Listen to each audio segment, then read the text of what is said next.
adalah barang yang istimewa yang dikhususkan oleh Allah Azza wa Jalla dengannya terhadap Sayyidina Muhammad sallallahu alaihi wasallam, dan melebihkan baginda Nabi sallallahu alaihi wasallam ke atas sekalian para anbiya dan para rasul alaihimussalam, dan juga ke atas sekalian makhluk. Jadi yang dikehendaki bila dia kata mengetahui keistimewaan tu, apa yang dimaksudkan ialah apa-apa yang Allah Ta'ala istimewa, benda yang istimewa yang Allah Ta'ala khususkan, maksudnya Allah Ta'ala simpan special untuk Nabi SAW sahaja. Itu maksud dia. Alhamdulillah. Alhamdulillahilladzi hadana lihadza wa ma kunna linahtadiya laula an hadana Allah. Allahumma salli wa sallim ala nuril anwar wa sirril asrar wa tiryakil aghyar wa miftahi babil yasar sayyidina maulana Muhammadin al-Mukhtar wa alihi al-athhar wa ashabihi al-akhyar adada ni'amillahi wa ifdalihi. Allahumma arzuqna as-sidqa fil qawl wal ikhlasa fil amal. Allahumma ij'alna min alladhina yastami'una al-qawla fayattabi'una ahsanah. Allahumma arzuqna fahman nabiyyin, hifdhal mursalin, ilhamal malaikatil muqarrabin bijahi sayyidil awwalin wal akhirin. Amin amin ya rabbal alamin. Amma ba'd. Alhamdulillah, tuan-tuan dan puan-puan yang dirahmati Allah Subhanahu wa taala. InsyaAllah hari ini kita akan sambung lagi pengajian kita dalam kitab Jauharul Munazzam pada menerangkan keistimewaan Ar-Rasulil A'zam sallallahu alaihi wa alihi wasallam. Dan insyaAllah hari ini kita akan masuk pada fasal awal daripada beberapa fasal yang telah disusun oleh pengarang, iaitu ada 4 fasal dan 1 khatimah beserta beberapa tatimah. Jadi hari ini kita akan masuk kepada fasal awal, iaitulah fasal berkenaan menyatakan kepentingan mengetahui keistimewaan Rasulullah sallallahu alaihi wasallam. Baik. Jadi kata pengarang hafizahullah, bismillahirrahmanirrahim, qala Syekhunil Musannif hafizahullah, Syekh Ibrahim Masran Al-Banjari hafizahullah taala wa nafa'na bihi wa bi'ulumihi fid darain amin. Wa qala al-fasl al-awwal. Ini fasal yang pertama pada menyatakan kepentingan mengetahui keistimewaan Rasulullah sallallahu alaihi wasallam. Ketahuilah bahawa yang dikehendaki dengan keistimewaan Rasulullah sallallahu alaihi wasallam itu adalah barang yang istimewa yang dikhususkan oleh Allah Azza wa Jalla dengannya terhadap Sayyidina Muhammad sallallahu alaihi wasallam, dan melebihkan baginda Nabi sallallahu alaihi wasallam ke atas sekalian para anbiya dan para rasul alaihimussalam, dan juga ke atas sekalian makhluk. Jadi yang dikehendaki bila dia kata mengetahui keistimewaan tu, apa yang dimaksudkan ialah apa-apa yang Allah Ta'ala istimewa, benda yang istimewa yang Allah Ta'ala khususkan, maksudnya Allah Ta'ala simpan special untuk Nabi SAW sahaja. Itu maksud dia. Terhadap Nabi, dan lebihkan Nabi daripada sekalian Nabi-Nabi yang lain dan juga sekalian Rasul-Rasul, hatta daripada sekalian makhluk yang lain. Keistimewaan ini dikurniakan kepada Nabi Muhammad sallallahu alaihi wasallam sama ada di dunia ataupun di akhirat, dengan tujuan melebihkan kedudukan Rasulullah sallallahu alaihi wasallam daripada segala anbiya dan rasul alaihimussalam, bahkan daripada sekalian makhluk Allah. Firman Allah Subhanahu wa taala, wa kana fadlullahi 'alaika 'azima. Mafhumnya, dan adalah kurniaan Allah yang dilimpahkan kepadamu itu, wahai Rasul, wahai Nabi Muhammad, sangat besar. Dan firman-Nya lagi, tabaraka wa ta'ala, tilka rusulu faddalna ba'dahum ala ba'd minhum man kallama Allah wa rafa'a ba'dahum darajat. Mafhumnya, Rasul-Rasul itu kami lebihkan sebahagian mereka atas sebahagian yang lain. Di antara mereka ada yang telah Allah berkata-kata dengannya, dan Allah telah meninggikan sebahagian mereka akan beberapa darjat. Jadi daripada 2 ayat ni, zahir kepada kita bahawasanya Nabi SAW ini Allah Ta'ala lebihkan. Pertama, dalam ayat yang pertama daripada surah An-Nisa ayat 113, Allah Ta'ala kata apa? Wa kana fadlullahi 'alaika 'azima. Dan adalah kurniaan Allah yang dilimpahkan kepada kamu itu sangat besar. Maksudnya banyak sangat kurniaan-kurniaan yang Allah Ta'ala kurniakan kepada Nabi SAW. Bahkan dalam surah Al-Duha Allah Ta'ala kata apa? وَلَسَوْفَ يُعْتِيكَ رَبُّكَ سَتَرْضَى. Allah Ta'ala akan beri kepada Nabi apa yang Nabi nak sampailah Nabi redha. Allah Ta'ala akan bagi kat Nabi SAW apa yang Nabi nak sampai Nabi redha. Maka ini satu benda yang sangat besar lah. Dan Nabi nak banyak benda.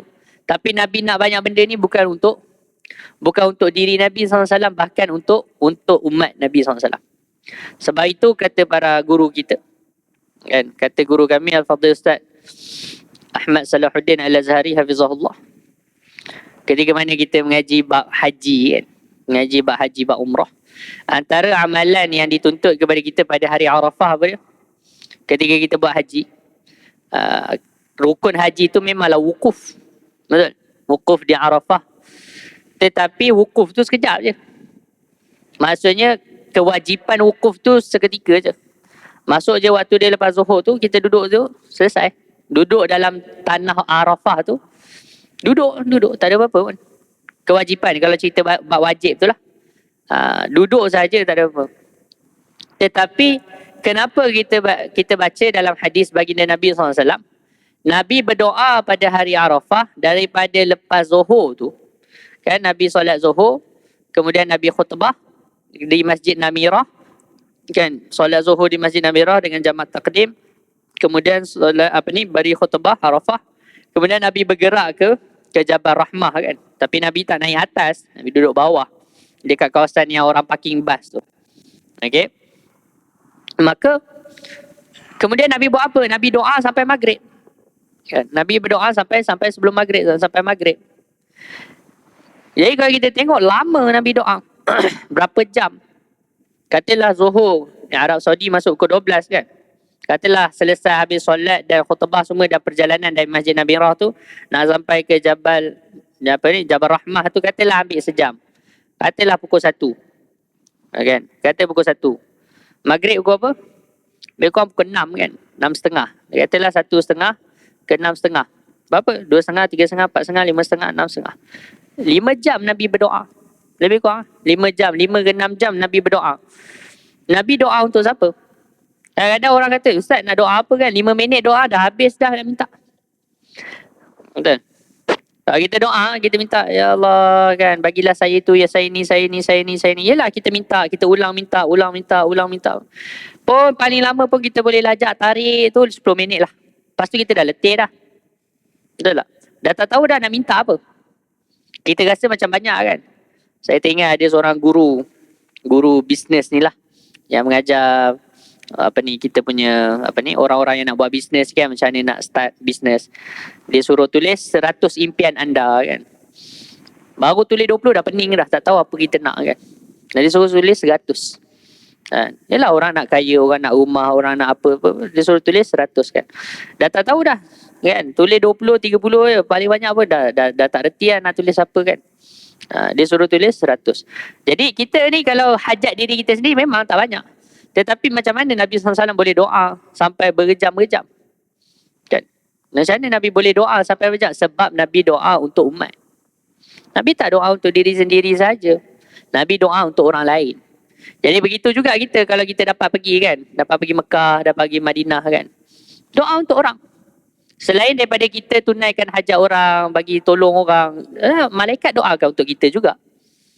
Dan hadis, siapa yang doa pada ghaib akhir dia, kan, maksudnya doa di belakang saudara dia, maka malaikat akan aminkan doa tersebut, dan malaikat akan doakan supaya kita dapat apa yang kita minta untuk saudara kita tu, kan.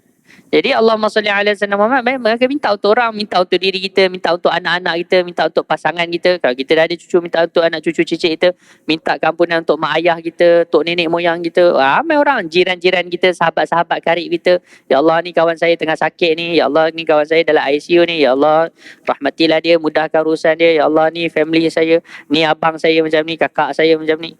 Kan, doa, ni anak pertama saya macam ni, anak kedua saya. Doa salah satu, jadikan dia anak yang soleh dan sebagainya.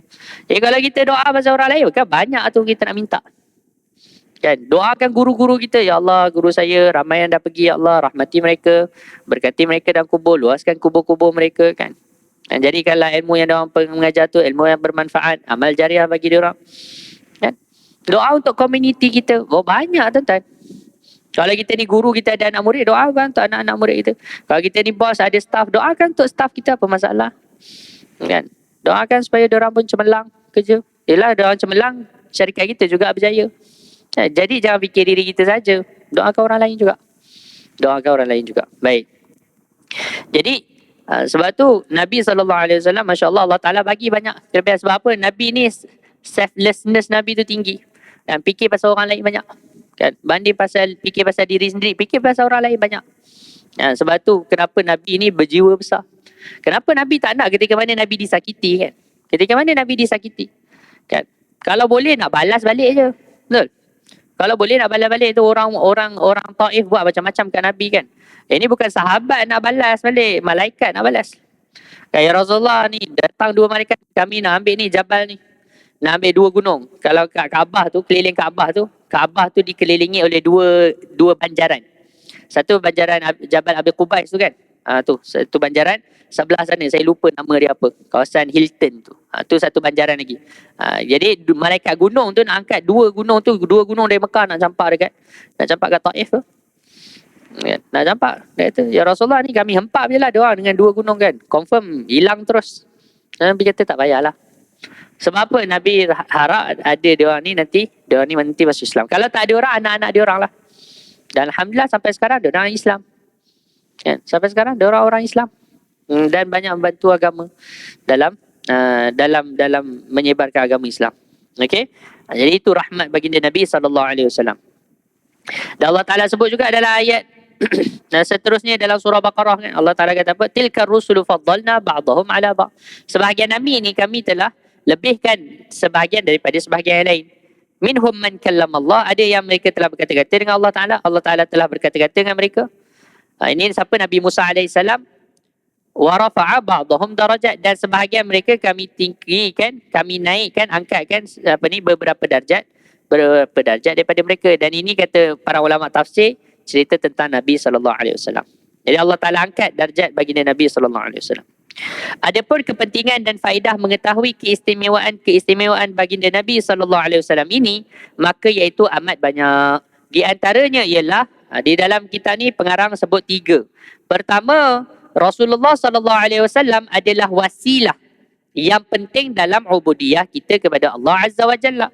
Wasilah ni apa tuan-tuan? Wasilah ini ialah sesuatu yang nak menyampaikan kita kepada sesuatu. Contoh, kita nak pergi seberang. Dan maka nak sampai ke seberang tu ada jejantas. Maka jejantas tu namanya wasilah.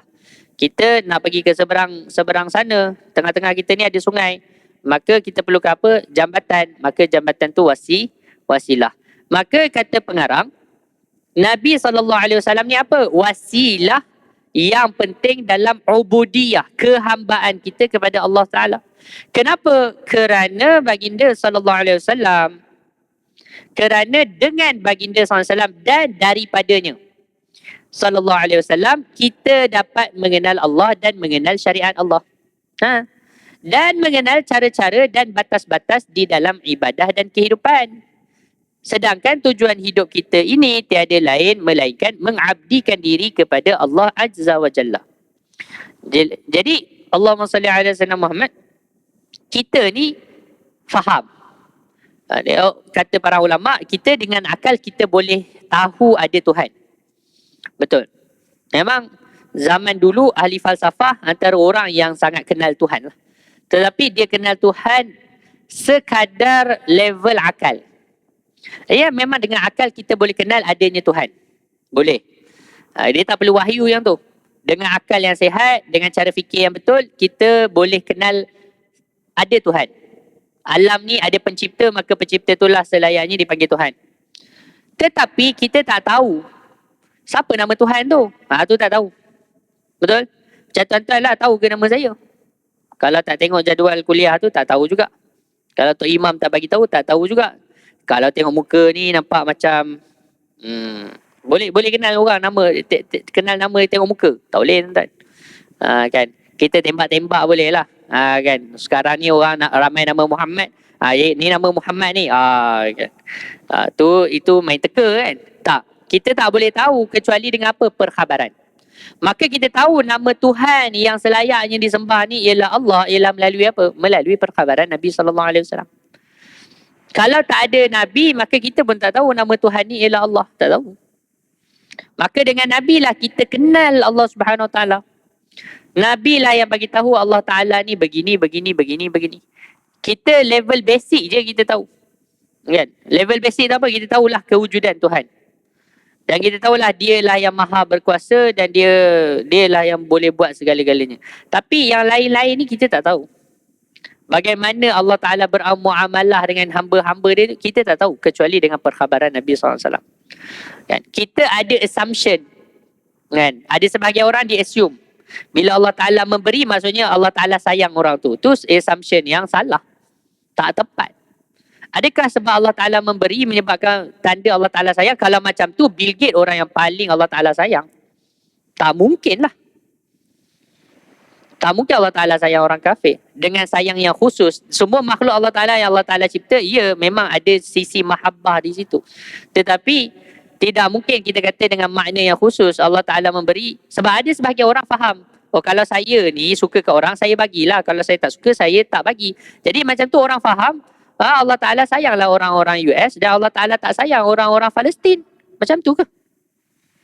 Tak ada orang faham macam tu.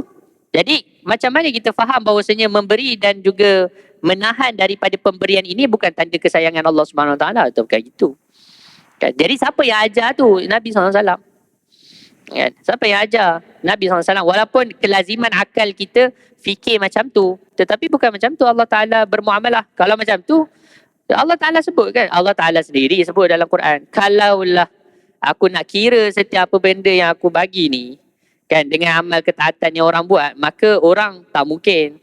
Setitik air pun tak layak untuk dapat. Kan? Setitik air pun tak layak untuk dapat.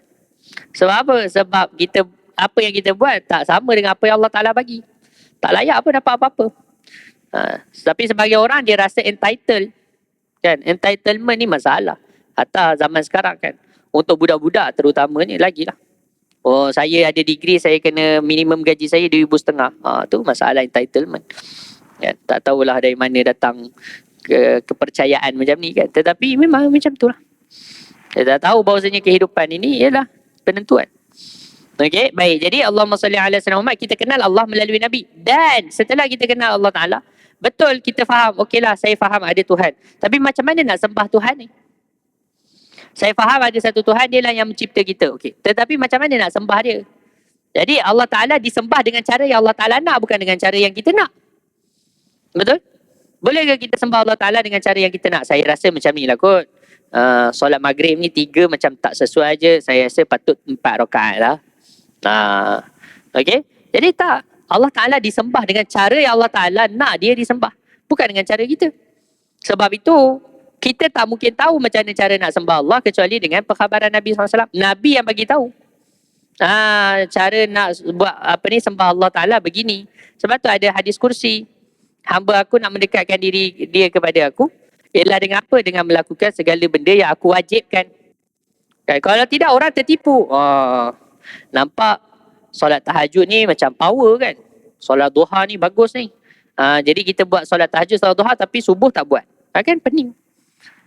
Kan? Yang pening. Orang nampak solat tahajud tu lagi canggih daripada solat duha, solat subuh. Betul tak? Kalau orang kata alhamdulillah saya ini dapat solat subuh, orang tak rasa macam standard lah, semua orang pun solat subuh. Kan? Tapi kalau sebut alhamdulillah malam tadi saya dah tahajud kan 2-3 jam. Ni nampak power lah kan. Ni nampak kemas. Tak. Allah Ta'ala kata kan, nak mendekati aku mula-mula dengan apa? Dengan kewajipan dulu, faraid. Kan, faridah. Benda-benda fardu ni. Kan, benda-benda fardu ni. Setelah itu, barulah dia makin mendekat dengan apa? Makin mendekat dengan amalan-amalan sunat. Tapi settlekan dulu yang fardu ni. Tapi berapa ramai orang fardu ni dia rasa ringan. Kan? Dia ada benda-benda yang dia tak qada lagi tapi dia sibuk nak buat benda-benda sunat. Mana masalah? Memang sah tapi perbuatan tu sia-sia. Kan? Sia-sia. Awak ada hutang tapi awak bagi sedekah. Sia-sia. Kan? Awak selesaikan dulu hutang tu. Barulah awak selesaikan. Barulah awak nak buat benda-benda yang sunat ni. Jadi siapa yang ajar kita semua benda ni ialah Nabi SAW. Kalau tak ada petunjuk daripada Nabi SAW, maka orang, sebab tu orang kenapa sembah pokok, kenapa sembah matahari, dia dah tak tahu macam mana saya nak sembah Tuhan sebenarnya, tak tahu. Jadi dia sembah, dia buat apa yang dia rasa.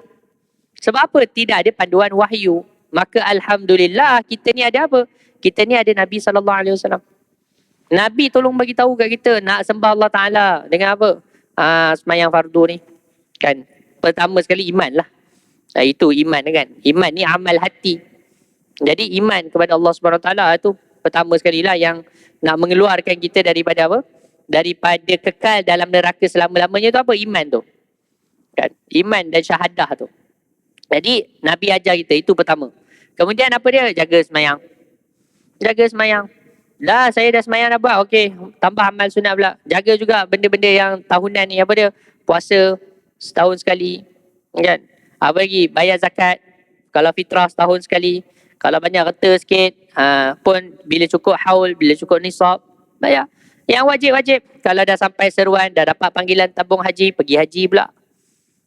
Jaga yang faraid, jaga yang fardu ni. Dah selesai fardu dah ustaz, saya fardu semua dah, buat dah. Okey, tambah sunat pula. Jadi itu Nabi ajar kita satu-satu. Nabi ajar kita satu-satu. Maka kalau tak ada ajaran daripada Nabi SAW, kita akan sesat. Betul? Macam mana nak sembah Allah Ta'ala, kita tak tahu. Sebab itu besar pentingnya Nabi SAW. Sebab apa? Nabi lah wasilah untuk kita tahu. Dan Nabi lah yang ajar kita untuk kejayaan. Saya selalu sebut dengan apa ni, anak-anak kan, dengan budak-budak. Saya kata kejayaan ni tak susah. Formula kejayaan ni tak susah. Sama je nak berjaya dunia, nak berjaya akhirat, formula dia sama. Nak berjaya ni kena tiru orang yang berjaya, tu je. Betul tak? Nak berjaya ialah tiru orang yang berjaya. Nak berjaya di dunia, kan, nak kaya, tiru orang kaya.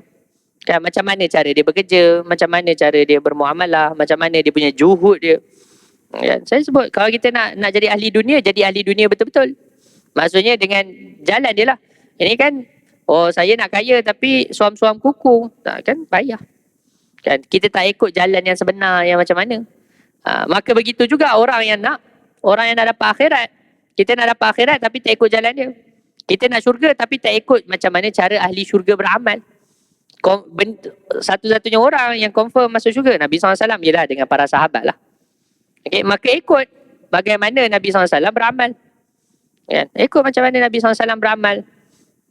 Maka confirm lah kita syurga. Susah lah ustaz nak beramal macam Nabi. Okey lah, kalau tak dapat 100%, dapat separuh pun jadilah. Dapat sebahagian pun okey lah. Betul tak?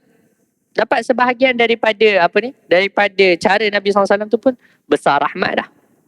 Besar rahmat. Jadi sebab itu kita kata Nabi dah tunjukkan kepada kita bagaimana cara nak mengabdikan diri kepada Allah. Firman Allah Subhanahu wa taala, "Wa ma khalaqtul jinna wal insa illa liya'budun." Mafhumnya, dan tidak aku ciptakan jin dan manusia melainkan kesudahan mereka itu mengabdikan diri kepadaku. Dan firmannya lagi, "Ya ayuhan nabi, inna arsalnaka syahidan wa mubashiran wa nadhira wa da'iyan ila Allah biiznihi wa sirajan munira." Mafhumnya, wahai Nabi, sesungguhnya kami mengutuskanmu sebagai menjadi saksi dan pembawa berita gembira dan pemberi peringatan dan sebagai penyeru kepada agama Allah dengan izinnya dan sebagai cahaya yang menerangi. Dan firman Allah Subhanahu wa taala lagi, "Wa tazawwadu fa inna khairaz zadi taqwa wattaquni ya ulil albab." Mafhumnya, dan berbekallah kamu. Kan? Akhirnya tuan-tuan, kita ni sebenarnya duduk dunia ni untuk apa? Hidup kita, tujuan kita, setiap benda yang Allah Ta'ala cipta ada tujuan. Itu kita kena faham. Setiap benda yang Allah Ta'ala cipta ada tujuan. Maka kalau kita gunakan benda tersebut bukan pada tujuannya, maka kita ni zalim.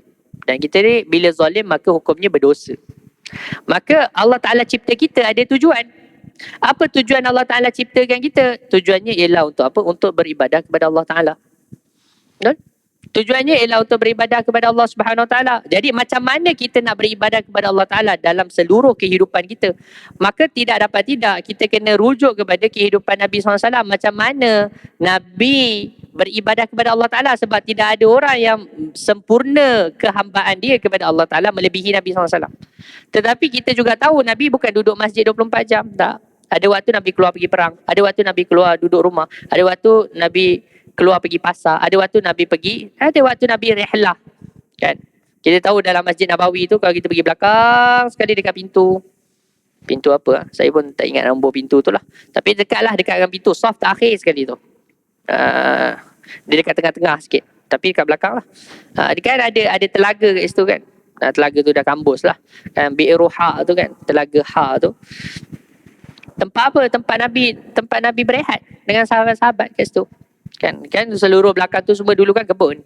Kan? Tempat Nabi berehat. Jadi ada waktu Nabi berehat, tapi Nabi berehat pun Nabi tetap beribadah. Jadi macam mana nak jadikan seluruh kehidupan ini ibadah? Maka tidak dapat tidak ialah kita kena tengok contoh Nabi SAW. Sebab seluruh kehidupan Nabi ialah ibadah. Hatta buang air. Kan? Hatta buang air. Buang air ni benda harian tuan-tuan. Hari ni siapa yang tak masuk toilet lagi? Ada yang tak masuk toilet lagi buang air? Tak mungkin lah. Kan? Minimum kita buang air kecil. Betul? Minimum kita buang air kecil. Jadi berapa sunnah dah kita amalkan waktu kita masuk toilet tadi? Kan? Masuk toilet kita boleh amal sunnah. Kata Habib Hafiz Al-Aidrus. Ustaz Syed Hafiz Al-Aidrus Hafizullah, kalau orang masuk toilet dengan sunnah, dia akan keluar dalam keadaan bercahaya. Kan? Sebab tu kata Habib Muhammad Amin bin Syekh Abu Bakar bin Salim, dia kata apa? Dia kata berapa banyak kerugian orang yang rugi sebab apa? Sebab meninggalkan sunnah-sunnah, pergi masuk toilet. Dah berapa puluh tahun dah kita masuk toilet kan? Tapi kita rugi sebab apa? Kita tak amalkan sunnah. Sedangkan kita boleh sunnah yang simple-simple. Masuk toilet pakai slipper. Masuk toilet pakai kaki kiri. Masuk toilet dengan baca doa dulu sebelum toilet. Kan? A'udzubillah. Kan? Masuk toilet jangan pandang kanan kiri. Ketika buang air jangan tengok ke atas, jangan tengok ke mana-mana. Kan? Jadi Allahumma salli ala sayyidina Muhammad. Kita buat bila keluar ghufranaka alhamdulillah azhaba anni al-adha wa afani. Kan? Doa. Tahqiqkan kita punya kesyukuran kepada Allah. Alhamdulillah, segala puji bagi Allah Ta'ala yang telah mengeluarkan kekotoran daripada badan aku ni, yang boleh sakitkan badan aku ni, dan memberi keafiatan kepada diri aku ni, kesihatan dengan sebab keluarkan benda toksik-toksik dalam badan ni. Kan? Kita masuk toilet dalam keadaan kita ni faham bahawasanya kita ibadah. Dan kita syukur sebab Allah Ta'ala masih kurniakan kita kesihatan dengan dapat boleh buang air berbanding orang yang mana terpaksa orang tepuk sana tepuk sini. Jadi di situ syukur tu ibadatul qalb, kan, ibadah hati. Jadi orang buat benda harian, tetapi kalau dia buat dengan sunnah Nabi, maka dia buat dengan agama, dia buat dengan ibadah. Kan? Berapa kerugian sehari kalau kita masuk toilet 5 kali? Kalau kita dah hidup berapa hari ni tuan-tuan, dah berapa puluh tahun, kita dah rugi berapa kali? Itu baru satu benda. Kan? Baru satu benda. Sunnah-sunnah makan macam mana pula? Kan? Sunnah-sunnah makan, sunnah-sunnah minum. Kan? Dia Habib Muhammad Amin dalam kitab dia, kita adab 50 adab pada 50 keadaan, sebut ada lebih kurang 50 sunnah-sunnah makan. Sunnah makan saja. Berapa banyak yang kita tak buat, sedangkan semua itu ialah jalan kita untuk beribadah kepada Allah Ta'ala dalam keadaan kita ni berurusan dengan dunia. Sebab kita hidup di dunia, maka kita kena yalah buat kerja-kerja dunia ni. Of course, takkan tak makan pula. Of course kena makan. Kalau puasa pun kena buka puasa juga. Tetapi kita buka puasa dengan sunnah, maka makan kita tu jadi makanan ibadah. Kan? Kita minum air sebab apa? Sebab kita nak supaya saya bolehlah nak semayang kan. Jadi minum air kita ibadah. Ibadah. Kita buat dengan niat. Jadi ibadah. Jadi benda yang kita kata mundane lah. Mundane work kan. Maksudnya pekerjaan harian kita yang kita nampak enteng, tak nampak nilai dia besar, tetapi kalau kita buat dengan sunnah Nabi, nilainya ibadah tuan-tuan. Nilainya ibadah dan nilainya ialah mengikuti sunnah baginda Nabi SAW. Dia akan tergolong di kalangan orang yang mencintai Nabi sebab mengamalkan semua sunnah. Ya Rasulullah, saya buat ni sebab Tuhan buat. Kan? Dan Tuhan tak akan buat kecuali ini ialah salah satu daripada bentuk kehambaan kepada Allah Subhanahu Wa Taala. Maka saya ikut Tuhan. Memang Allah Ta'ala sebut, Qul in kuntum tuhibbun Allah fattabi'uni. Kalau kamu cinta Allah, ikut Nabi. Ikut aku, maksudnya ikut. Memang tak ada jalan lain. Yuhbibkumullah. Ikut Nabi, Allah Ta'ala cinta. Ikut Nabi, Allah Ta'ala cinta. Tak payah. Benda tu default. By default kita ikut Nabi, maka kita termasuk di kalangan golongan orang yang Allah Ta'ala cinta. Jadi dia tak perlu kita try hard dengan nak buat benda lain yang belum tentu. Sedangkan dah ada jalan yang pasti, iaitu apa? Jalan dengan ittiba'i sunnati Rasulullah sallallahu alaihi wasallam. Tak ada jalan lain. Kan? Jadi tak payah, dia agama ni bukan pelik-pelik tuan-tuan. Kan? Agama ni tak pelik-pelik. Agama ni bukan macam wah dia kita kena jadi besar, kena fikir level negara baru kita. Dah. Hidup ni simple lah. Kan? Bagi sebahagian orang betul. Dia kena fikirlah level negara. Tapi bagi kita, ya Allah Ta'ala dah posisikan kita, ialah apa, hidup saya ni dah level pencen dah tiap-tiap hari jenis datang solat ke masjid, lepas tu balik rumah makan, lepas tu kalau ada sempat baca Quran sikit, zikir sikit, dah itulah. Jadi apa yang kita nak buat lagi? Amalkanlah sunnah time ni. Sunnah-sunnah Nabi yang banyak, beratus-ratus sunnah tu kan. Amalkan. Apa yang disebut dalam Riyadhus Salihin tu amalkan. Doa-doa yang disebut dalam kitab Al-Azkar tu amalkan. Berapa banyak yang doa-doa yang harian, doa pakai baju, doa tengok cermin, doa masuk rumah, doa keluar rumah. Kan? Doa simple-simple. Doa nak datang masjid ni kan. Doa nak datang masjid. Doa ketika mana kita tunggu nak solat subuh, selepas solat sunat qabliyah subuh. Semua ada doa kan. Imam Ghazali sebut dalam kitab Ihya, dalam kitab Bidayatul Hidayah, dalam kitab Al-Azkar pun ada. Jadi amal. Kan? Kita ada banyak masa. Semua itu ialah untuk apa? Ni untuk ni. Allah Ta'ala pesan apa? Watazawwadu. Berbekallah. Nak bekal apa? Nak bawa bekal untuk apa tuan-tuan? Bekal untuk akhirat lah. Sebab tak ada orang yang akan hidup kekal kat dunia ni. Semua orang sedang dalam perjalanan masing-masing menuju akhirat. Betul? Semua orang tak terlepas. Tak terlepas. Kita semua akan menuju akhirat. Dan makin hari kita makin dekat dengan akhirat. Tak ada orang makin jauh. Kita lahir-lahir je, kita punya umur kita dah berkurang dah. Setiap hari yang kita lalui, umur kita makin berkurang, bukan makin bertambah. Betul? Yelah, tengok dari satu perspektif, nampak umur kita makin bertambah. Bertambah satu hari. Tak, sebenarnya makin berkurang satu hari. Setiap saat ni makin berkurang ni. Kita makin berdekat dengan kubur. Kubur makin panggil, rumah makin kata pergi. Ya, semua orang memang macam tu. Maka apa yang Allah Ta'ala pesan? Watazawwadu. Bawa bekalan. Apa bekalan kita? Fa inna khairaz zadi taqwa. Maka tidak ada bekalan yang lebih baik daripada apa? Daripada ketakwaan. Sebab itu kenapa jadi rukun di dalam khutbah untuk ingatkan ketakwaan, sebab memang tak ada bekalan lain. Tuan-tuan, kita nak selamat. Ya, tuan-tuan kena baca kitab akidah lah sikit. Kan? Ataupun kita cerita pasal akhirat. Baca hadis-hadis tentang kiamat. Baca hadis-hadis tentang akhirat. Macam mana takut? Kan? Awal-awal bangun semua kena hambat pergi apa? Pergi padang mahsyar, tunggu kat padang mahsyar berapa lama? 50,000 tahun. Subhanallah. Kan? Kita duduk kat dunia ni pun tak sampai 1,000 tahun tuan-tuan. Tak sampai 100 tahun pun. Tiba-tiba kena tunggu 50,000 tahun. 50,000 tahun tu tak buat apa-apa. Tunggu dengan ketakutan pula. Tunggu dengan ketakutan. Dengan matahari yang dekat. Ada orang dah tenggelam dah dengan peluh dia. Kan? 50,000 tahun, agak-agak kat padang mahsyar tu ada R&R ke, boleh beli nasi goreng. Jadi macam mana ketakutan tu, macam mana nak hadapi ketakutan? Bekal dia kat sini. Kan? Bekal dia kat sini. Bagi sebahagian orang, dia akan rasa 50,000 tahun. Tapi bagi orang-orang yang Allah Ta'ala rahmati, dia rasa macam tunggu antara 2 waktu semayang je. Macam tunggu antara 2 waktu semayang je. Jadi kita nak macam mana? Itu baru yang tunggu padang mahsyar, yang titian sirat tu.